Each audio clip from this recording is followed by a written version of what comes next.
Good morning. Good morning. Welcome to Love Morning. I'm John Halcyon. This is a daily gathering of gratitude, intention setting, connection. I am back in my condo, at least for today. Today is first Saturdays, so after this, gonna prepare for a little outreach with friends and neighbors who are in need in downtown San Diego. If you're in San Diego and you want to join us, we gather at noon. You can hit me up for details or look for the Facebook event about it. For Saturdays. Oh, and I forgot that I like to start with the song for us all, and everybody should gather with us, whether you're big, you're small, or you're tall, because no matter where you are in your life, you've got wonderful things to share. And when we hear what other people love, it makes us really care because it's a love morning. A love morning that will soothe our hearts. It's a love morning, and that love is kind of an art. Good morning. Welcome to Saturday Love Morning for Saturday. Welcome to August. If you are here, I would love to hear what you are grateful for. Good morning, Joyous. Say hello so we know that you're here. I'm grateful that my back and shoulder seems to be healing nice and slowly, but progress, so that feels good. I'm grateful that I stopped by and saw my parents last night. I'm so blessed to feel that I live close to them and that they're both so able and funny and that I'm still their kid. It's so funny how I will slip into old patterns. Like we were talking we were talking about politics a little bit, and I found myself like nervously eating Triscuits. My dad's like, "What are you doing?" And I'm like, "Oh, I've been really good about my eating lately, but I was nervous as we were talking about politics, and uh, I really feel a pressure to not sound stupid in front of my dad. And I started down this one place, and I didn't, and they questioned it, and then I didn't have a good answer, and it's so funny. Good morning, Gerbot. Good morning, Jason. Good morning, Sid. Welcome to a weekend love morning. Good morning, Brent. Gerbot is grateful for good friends and good times. Amen to that. I'm really grateful that it's first Saturdays. I really look forward to the opportunity to be a little bit in service.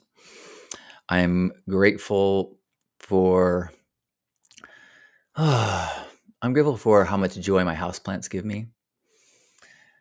There's been my pothos plants. It's like one of the most popular plants, and I've had this one for oh my gosh, 15 years. And I've made so many plants from clippings of it. And lately, there's been a bunch spots in the leaves, and I thought I was just overwatering. And then over the last couple weeks, I've noticed that almost all of the cuttings have these spots.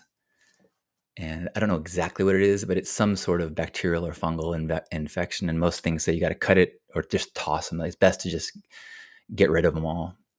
And I can't tell you how bummed it makes me.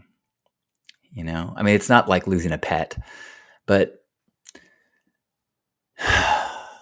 it's not like throwing away a plastic plant. So I'm bummed. I'm a little disappointed that I didn't do more research when I saw the first plant having problems, because now there's been so much. So I got to figure out if it's worth trying to say, like, I cut off all the plants the leaves that were affected, but it still might be the best idea just to get rid of the plants. So, but there is like sprays and antifungal, so we'll see. But I'm grateful that I do have such a beautiful connection and experience with houseplants. Good morning, Lorian. Thank you for your thoughts about my lost green friends. Good morning, Chris. Chris is grateful to be safe and sound back home after a fun couple days in New Orleans. I've heard that New Orleans can sometimes be the opposite of safe and sound. So good. I never been there. I'm grateful that today I'm going to be recording some video clips for Burner Prep videos, as well as a cameo for Mark Day's new video. He's finishing up his Day in the Life of Burning Man 2023. And we have a tradition where every year I introduce the flashback. So I'm going to record that after this, which is why I'm kind of trying. I think this will be the hat for it, probably.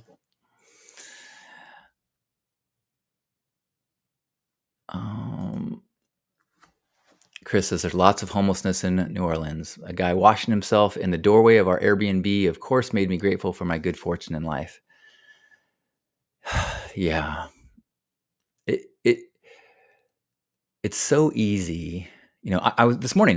There's doing construction next door, which is one reason why I haven't been here so much. And I looked over the fence this morning, and they're doing a lot of deep digging stuff. So I think they're going to be building 2 stories where it used to be 1 story, which I think is going to really affect the light in this place. And I mean, months of construction, and I'm like so bummed about it. But if I take a step back and go, I am so lucky that I actually have another place I can stay for big chunks of time. Oh my gosh. And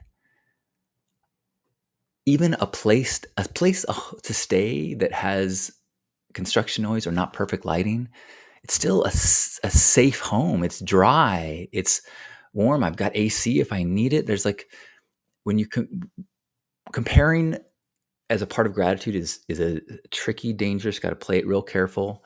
But you're right. When you start to look at the conditions that people live in who are living on the street that do not have even the most basic of homes, suddenly so much to be grateful for. So much. Running water. I can take a shower anytime I want. I can go to the bathroom anytime I want. And, like imagine what it would do to your mind to just have to get used to like peeing in public or pooping in public, having to like find a place under an off ramp. There are some public bathrooms, but there's often places where there's not, and people don't want to, like, if you're dirty, you think people want to say, yeah, come on into the Starbucks, come wash in the doorway of our Airbnb. Like, it's fucking hard. You just get used to a level of compromise or what you can live with that starts to chip away at certain aspects of self-esteem and humanity.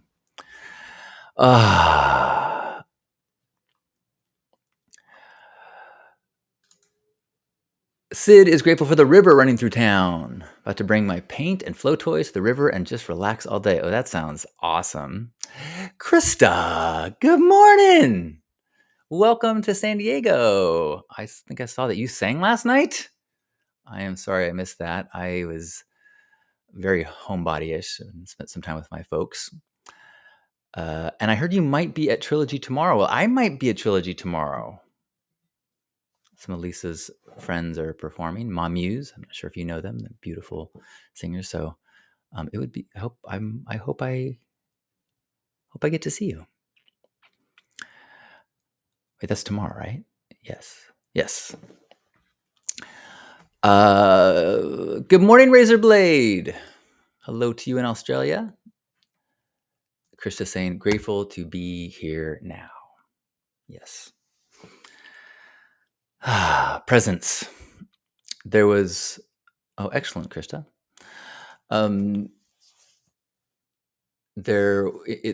During our gratitude circles, there's a gentleman who has been in a hospital bed for months and months and months.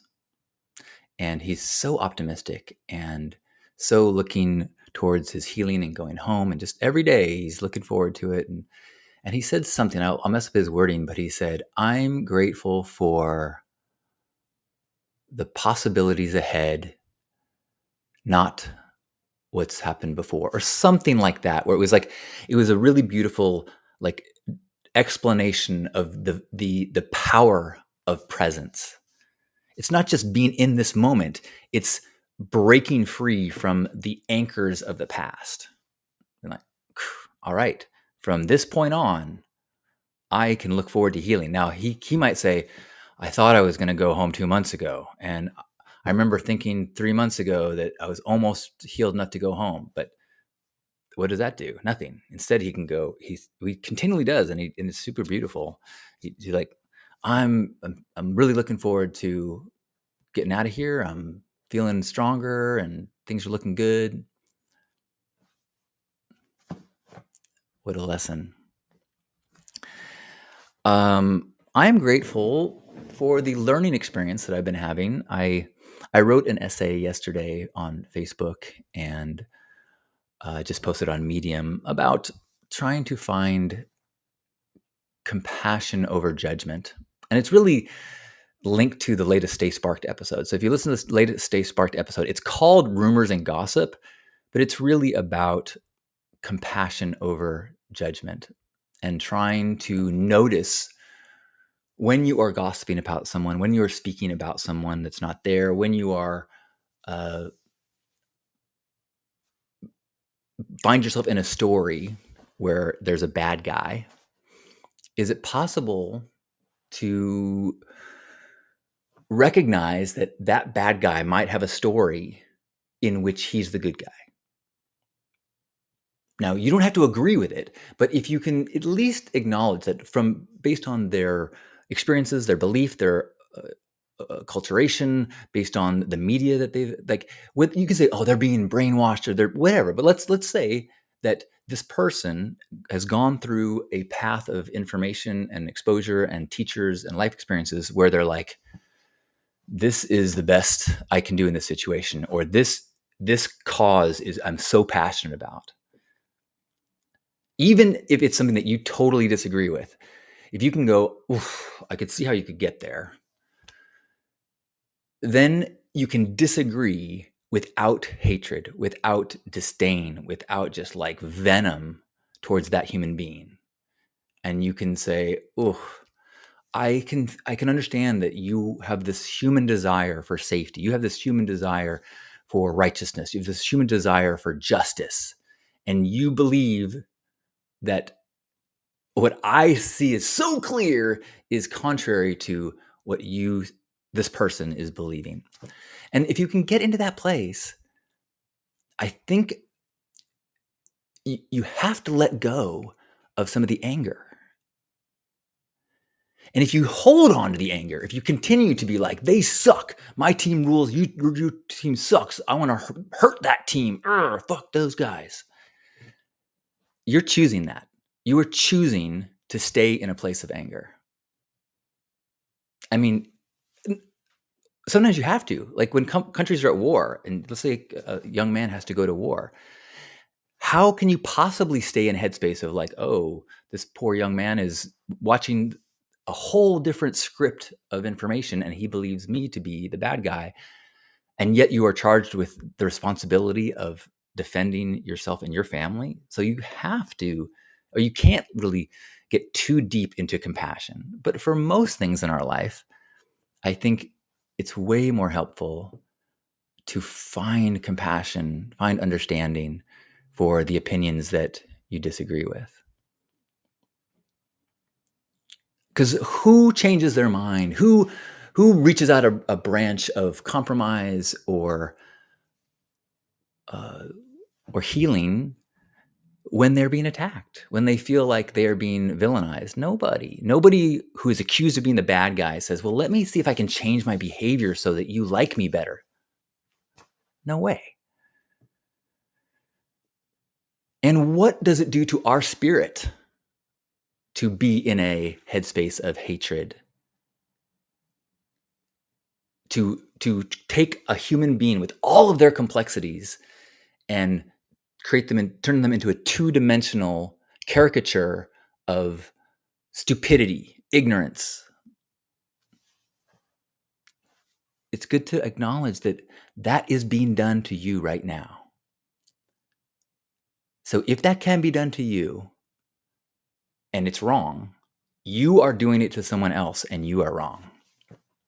Now, I am not too shy about my political leanings. I guess I'm more shy than I used to be, but I I believe that the Trump presidency is not a good thing for the future of the United States.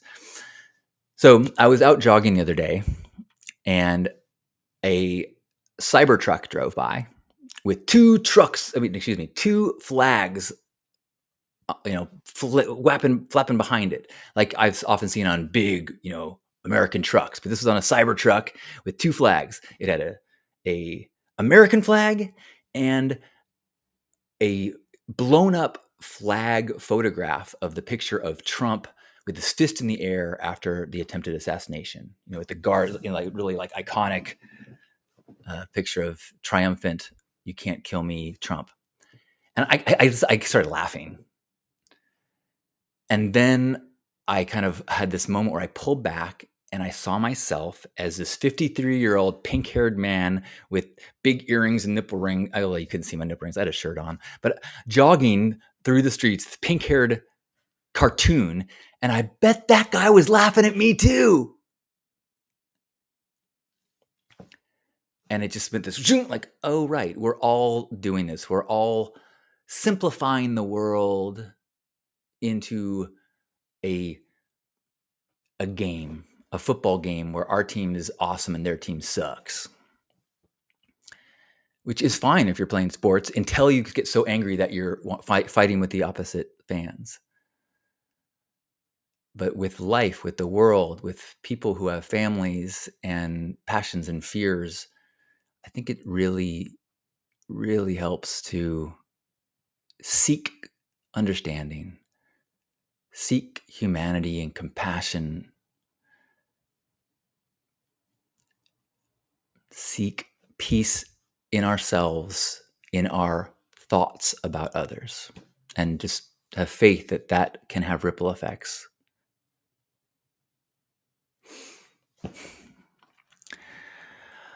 Whew. Welcome everyone who is here. What are you grateful for? Good morning, Hope. Good morning, Kiri. Kiri is grateful to be surrounded by incredible people every day. Yes, that's a wonderful observation. Sid said, sharing a quote, "Your first thought and judgment is what society wants you to think. Your second thought is who you truly are." Ooh, sometimes I have judgment, then quickly remember we only YOLO once. That's interesting. It's really good to have a practice of looking at your thoughts and looking at the source of your thoughts, the origin. Why do I think Trump is so dangerous? Why do I have this visceral distrust? Now, some of it is based on news reports that I trust, people that I trust, and some of it is an accumulation of propaganda. So I sometimes have to go, why? Oh, I just knee-jerked my reaction. Or what my parents and I were talking about last night is watch yourself when you find yourself excusing your guy and attacking the other guy. And look back, have I ever excused my team for everyone, stumbles every once in a while, and then you get attacking the other person. Good morning, Faith in Key West. Faith is grateful for my island home today. Thank you for sharing. Joyous is grateful for moments of surrender to grace, grateful for yoga and recommitting to myself, my body, and my breath. Thank you, Joyous. We are going to finish up gratitude and have a hug soon and head out into the world. I'm going to try to record a few videos today and encourage you to follow Burner Prep on Instagram. If you see something missing, let me know. I'll try to add it.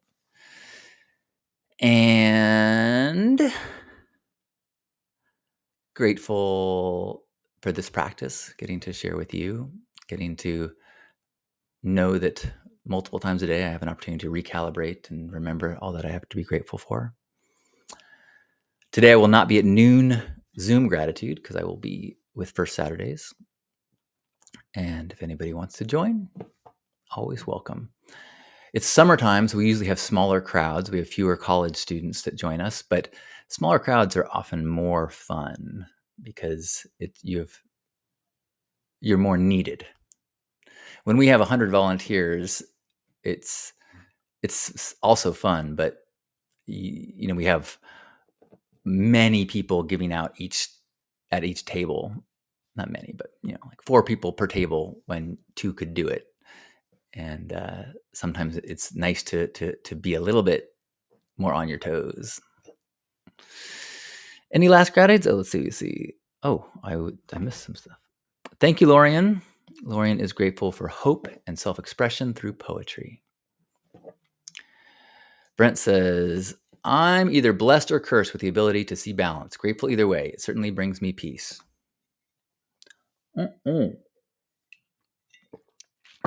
Well, I am grateful to be able to spend a little time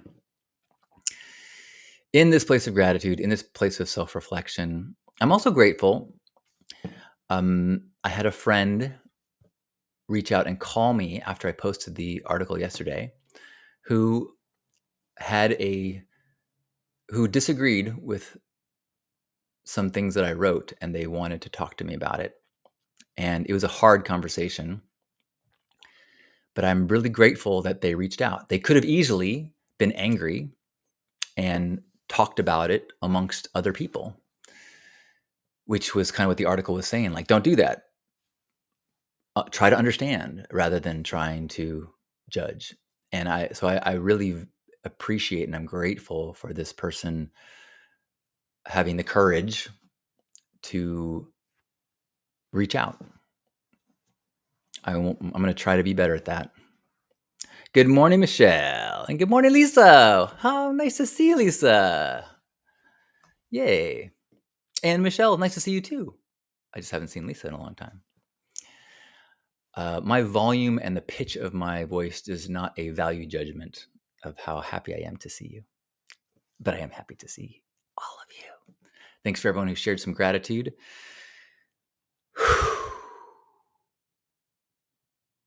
Just a moment of compassion and thought and for all the lost houseplants.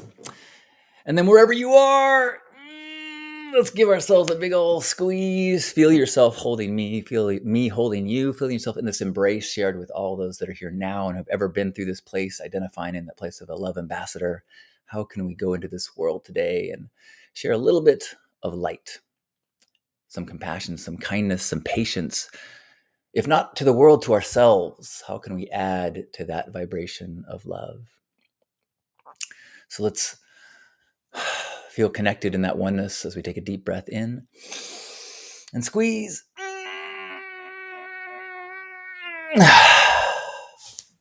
On behalf of Grandpa Caleb and all of you love ambassadors, thank you for being here today for this love morning.